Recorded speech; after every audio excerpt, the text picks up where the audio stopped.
bring the people of the United Nations the most sensational news of the war, the surrender of Italy. In New York, Americans of Italian descent are first to celebrate. Their sons, their brothers, help bring peace to the country of their birth. Vino for victory.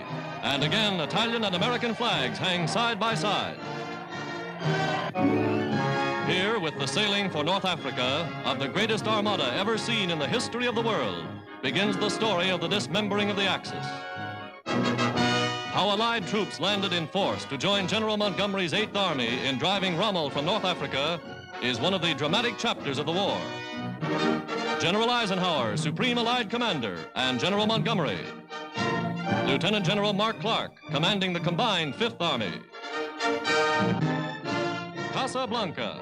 Here, meeting with the Allied High Command, President Roosevelt and Prime Minister Churchill gave to Germany, Japan, and Italy 2 words: unconditional surrender.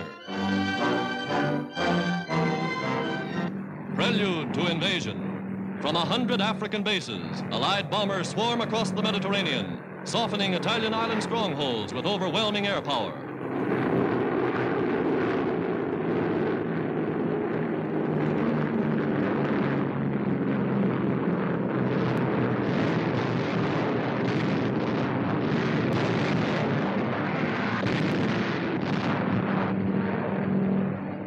In 18 days, the fortress of Pantelleria falls to the Allies. The invasion of Sicily. 2,000 ships bringing great armies of battle-hardened British, Americans, and Canadians. Action off the coast of Sicily, producing one of the most spectacular pictures of the war.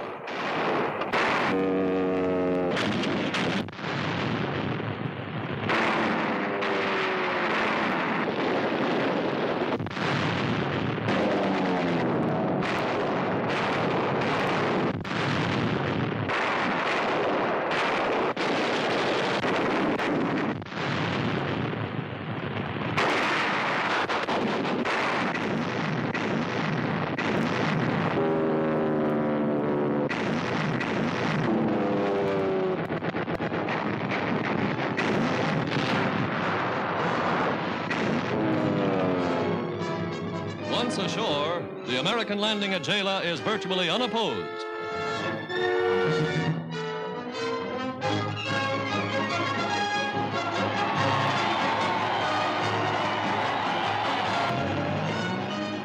In the Sicilian town of Mezzogiusso, the arrival of an American jeep brings to the scene a human touch.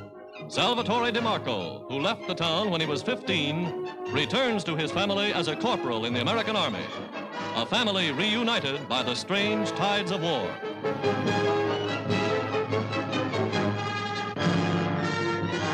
Nazis, stranded in Italy by the amazing Allied stroke, are speedily rounded up and shipped out of the country. Troops numbering more than 13 full divisions surrendering to United Nations forces.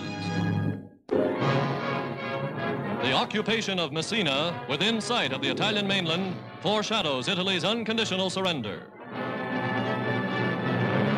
Troops of General Patton's 7th and General Montgomery's 8th Armies join in preparation for attack on the mainland itself. Above Messina's municipal building, the Stars and Stripes proclaim the Allied occupation. Allied soldiers and civilians meet on new and friendly terms. The harbor, choked with ships bombed and shelled from air and sea, was untenable for the Germans. Forced to leave from the beaches, the Nazis fled across the Straits of Messina.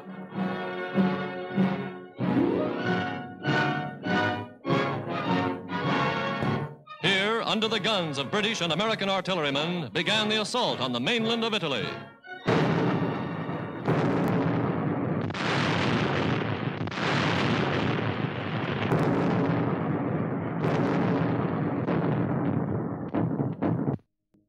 The fall of Benito Mussolini echoed louder than the Allied guns. Benito, for 21 years a fascist Caesar. Now this from his own countrymen.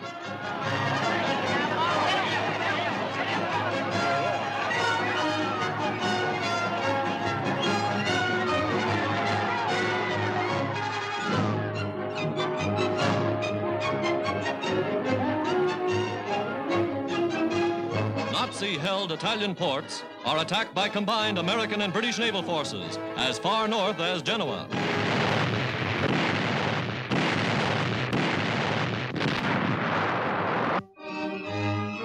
General Eisenhower boards a British man-of-war, planning his strategy with Admiral Sir Andrew Brown Cunningham, veteran Commander-in-Chief of Allied naval forces in the Mediterranean.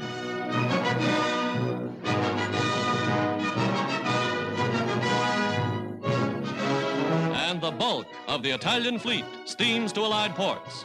Battleships, cruisers, destroyers, submarines. The world's fifth largest navy, now in the hands of the United Nations.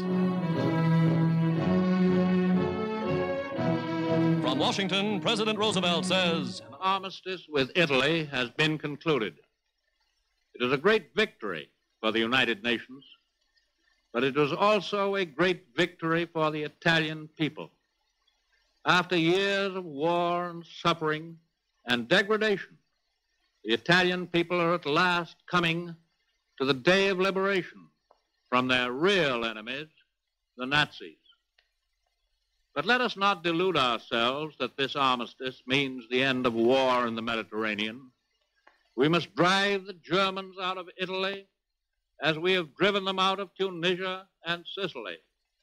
We must drive them out of France and all other captive countries. And we must strike them on their own soil from all directions."